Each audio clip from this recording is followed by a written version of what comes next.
Hello everyone. So for our 13th lesson of thermodynamics, we shall be covering the Brayton cycle and regeneration. So the Brayton cycle is another just type of heating cycles used in different types of power plants for when you're compressing other types of fluids.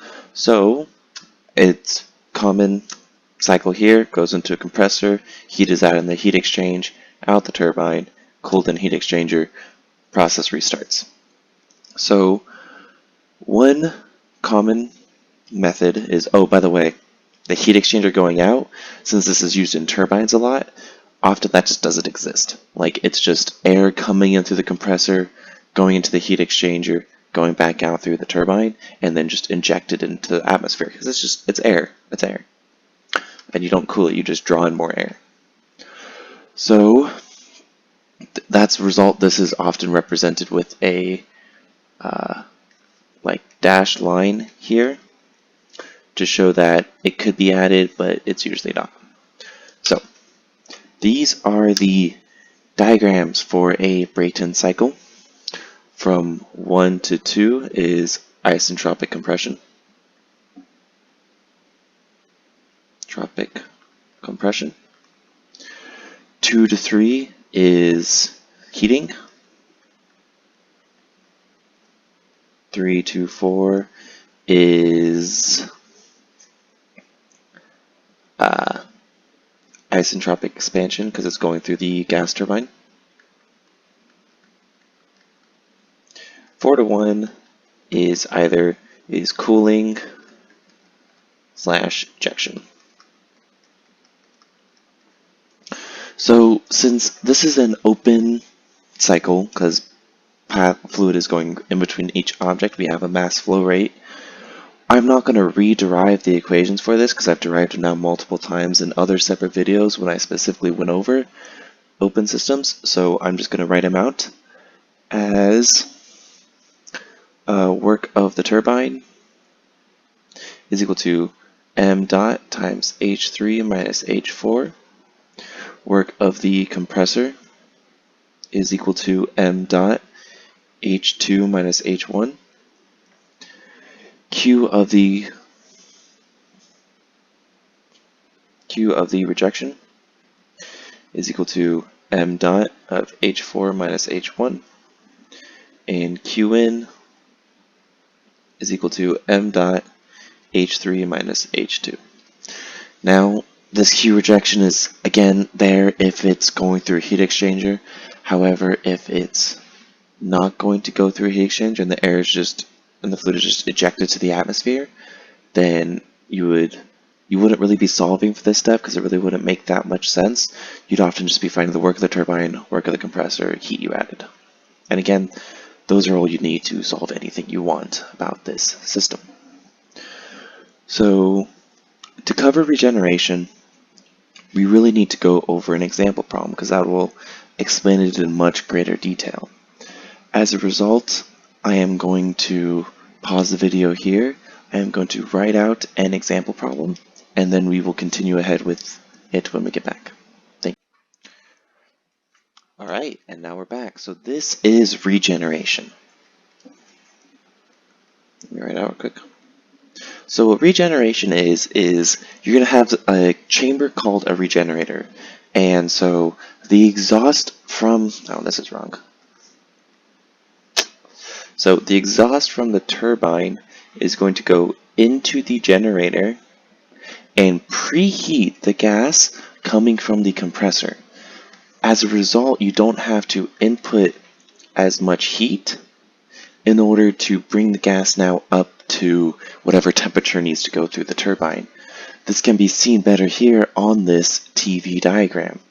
So this part here, this is the amount of heat added during the regeneration process.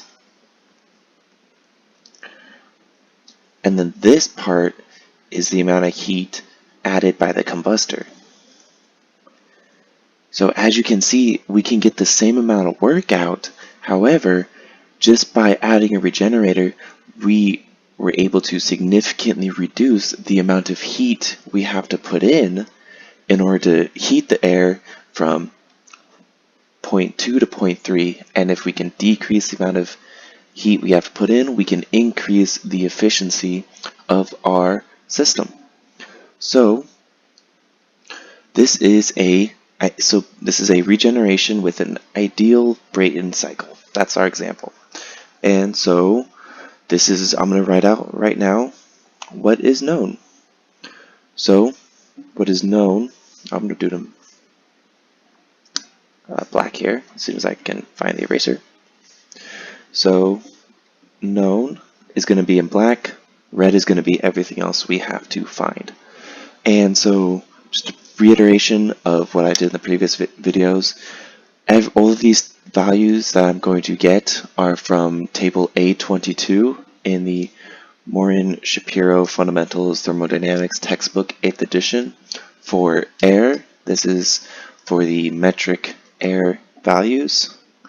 I'm not going to have the table up because it takes time away from just explaining the material. As a result, I wrote everything all down, got it from the table, and I can just copy and paste them here.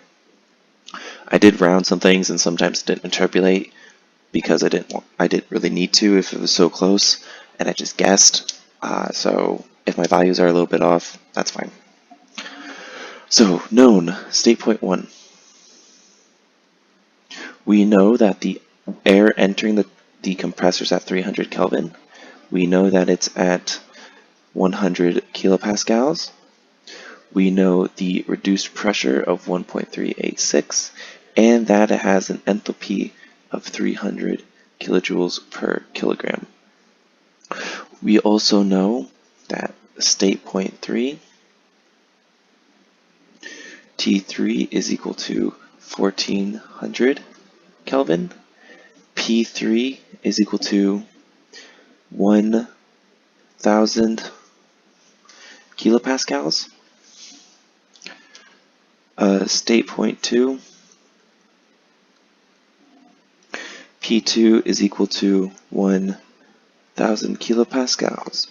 Excuse me, sorry. We also know that it's an adiabatic turbine compressor.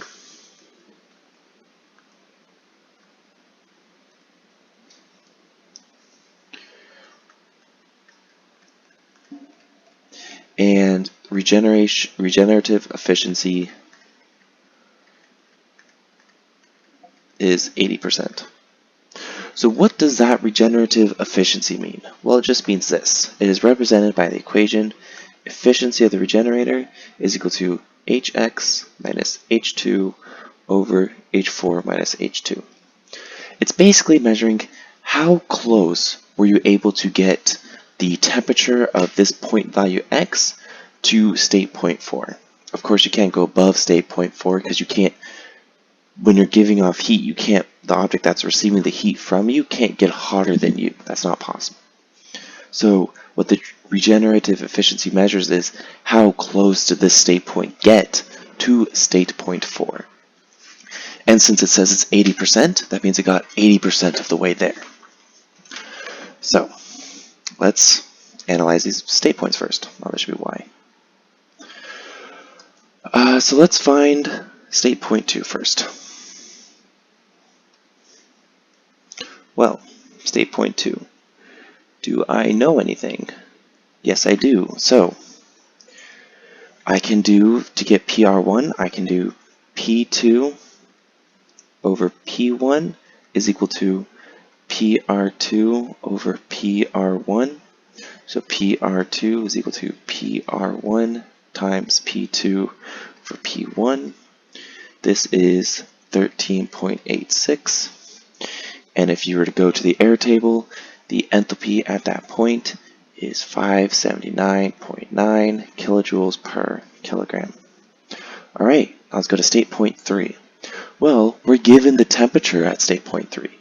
And ideal gases are mostly dependent upon the temperature that they're at. The temperature of ideal gases determines their properties. As a result, we can just go to the table, get the temperature, and we get that enthalpy at 3 is 1515 kilojoules per kilogram. PR3 is equal to 450. So state point 4, well, since state point 4, the pressure is back at atmospheric pressure, so we're not told that, but we can determine it by, since it's projected, it's the gas is being here is going from the turbine back into air, or if it's going from the turbine into the heat exchanger, there's no pumps here, therefore this pressure leaving has to be the same as the pressure going in. So then if we go here, we know PR3 is 450. Using this same relationship, we can get PR4 is equal to 4.5. Therefore, H4 is equal to 808.5 kilojoules per kilogram, and T4 is about 420 Kelvin. This is all from that table. So if you need the calculations done again, P3 over P4 is equal to PR3 over PR4. So PR4 is equal to PR3 times P3 over P4, which is PR4 is equal to PR3 over 10, hence 4.5. I'm sorry.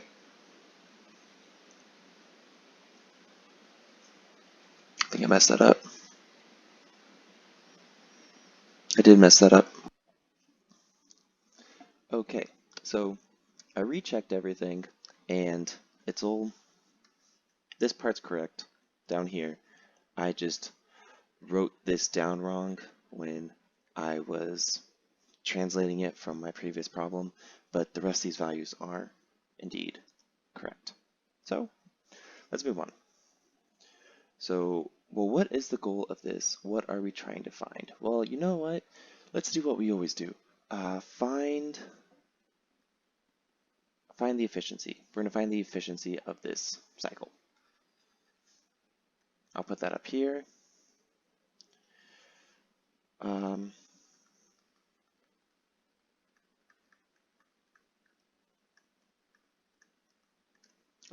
Efficiency is probably spelled wrong. So we got the state point values. Let's determine the efficiency of the cycle.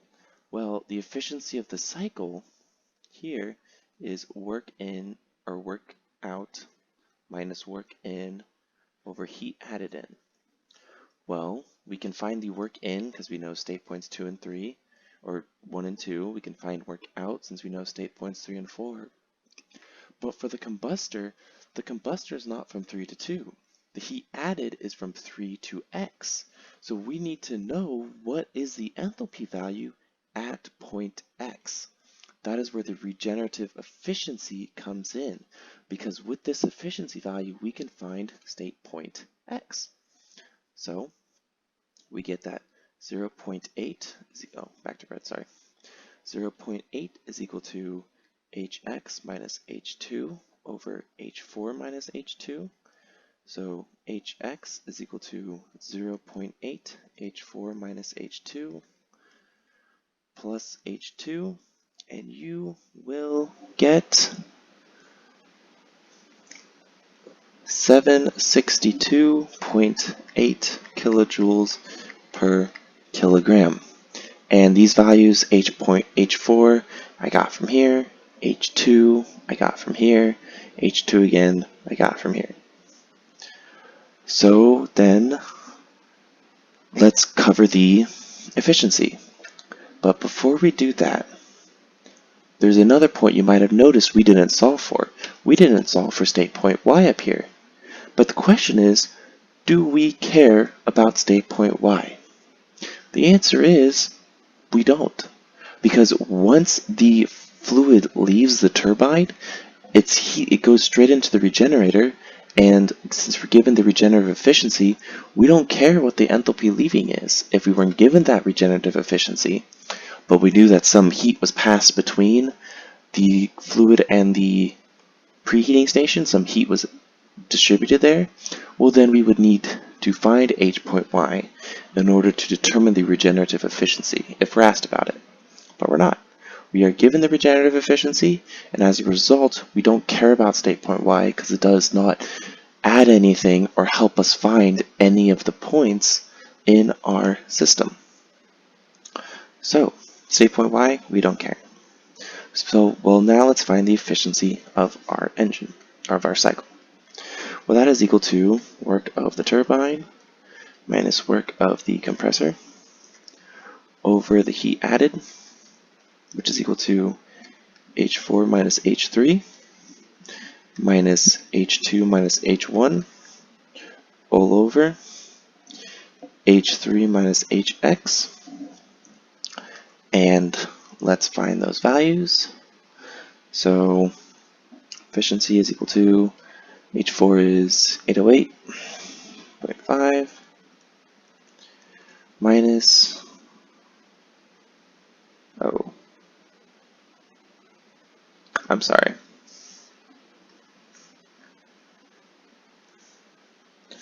This is H3 minus H4 and H1 minus H2.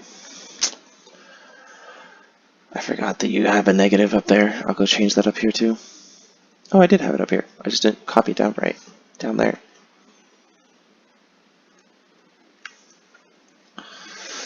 Alright. So, H3 minus H4 minus H1 minus H2 all over H3 minus HX.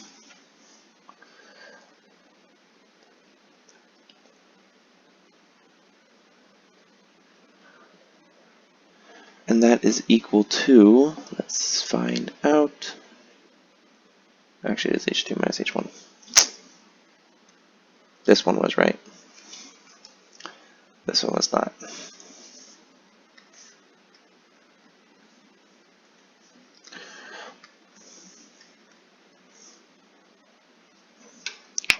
My bad. Alright. This gets us what? H3 is 1515 minus H4, which is 808.5 minus 579 minus 300 all over 1515 minus 762.8. And the efficiency you get out of this, if you simplify everything, is 0.568, or the efficiency is equal to 56.8%.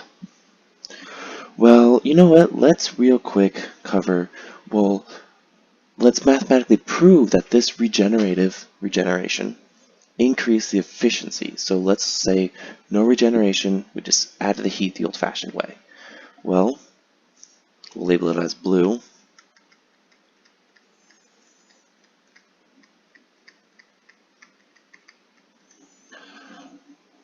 Okay, so efficiency is equal to H3 minus H4 minus H2 minus H1 all over H3 minus H2. You get 1515 minus 808.5 minus 580 minus 300 all over 1515 minus 580, and you get that the efficiency is 0.457, which is 45.7% efficient. Well, 45.7 is significantly lower than 56.8. Therefore, regeneration definitely increased the efficiency as predicted because it reduced the amount of heat we have to add during the combustion part of the cycle. So, real quick, let's go through this problem again. Hopefully, this will make sense on how regeneration works. So, to reiterate from the beginning, regeneration is you're using the exhaust from this turbine here, and you're going to pump it through, not really pump it, you're just directing it through a regenerator, which is just a heating chamber, and the heat from the exhaust is going to be transferred into the fluid coming from the compressor to preheat that fluid. That fluid will then go into your combustor where add heat through burning something, and then send that air to the turbine, and you get work out. So here is the TV diagram for it. In blue here you can see the regeneration part of the cycle, and here you can see the combustor. The limit of the regenerator is, of course, state point 4, because you can't, if you're giving heat to something, you can't get hotter than the source, than the heat source. As a result, it always has Tx max can equal T4 if you have a 100% efficient regenerator. But you don't. So the regenerator for this problem was 80%, so Tx was 80% of the way there. So state point 1 we were given the values for because we were given T1 and P1. State point 3 we were given T3 and P3. State point 2 we were given P2, and everything else in red you had to find.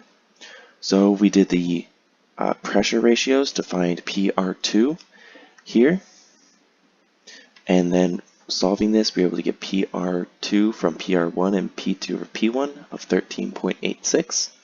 We go to our table, look up H2, we get 580.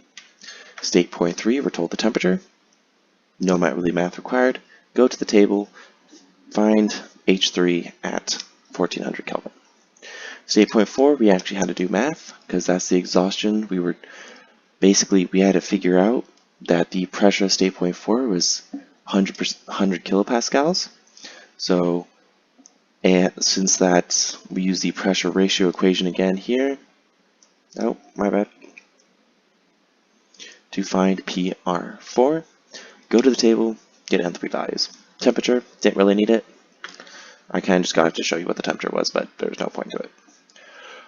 So we needed the efficiency. Well, the efficiency is the amount of work out minus the work in, all divided by the amount of heat you had to add. Well, to find the amount of heat we had to add, we needed to know the final state point of the air when it left the regenerator. So we have to find state point X, and to determine state point X, we need to know the efficiency of the regenerator itself. Well, we're told the efficiency here is 80%. So since the regeneration is how close, the percentage of how close this got, the regenerative efficiency is equal to the difference in enthalpies from Hx to H2, and divided by the difference in enthalpies from H4 to H2. Using algebra, we can solve for Hx and get 762.8. We know Hx, we know all the state points now. We can now plug it into the basic efficiency equation, get our efficiency out. And do it again without state point X to determine the efficiency without the regeneration part of the cycle. If you have any questions at all, please feel free to leave a comment below and I will answer it as soon as I can. If you have any topics you want me to cover in relation to, well, basically any engineering videos, also leave a comment. I will be happy to do that soon. We have only 2 or 3 more videos left of thermodynamics. Fluid mechanics is mostly done. The rest of it is just dealing with example problems, which I'll go over the last couple concepts, but after that, unless you guys want me to do a specific problem, fluid mechanics will be finished. Another series that will be coming up soon is the vibration mechanics, which will start next week. If you liked the video and you found it helpful, please like and subscribe. And thank you very much. Hope you have a wonderful day.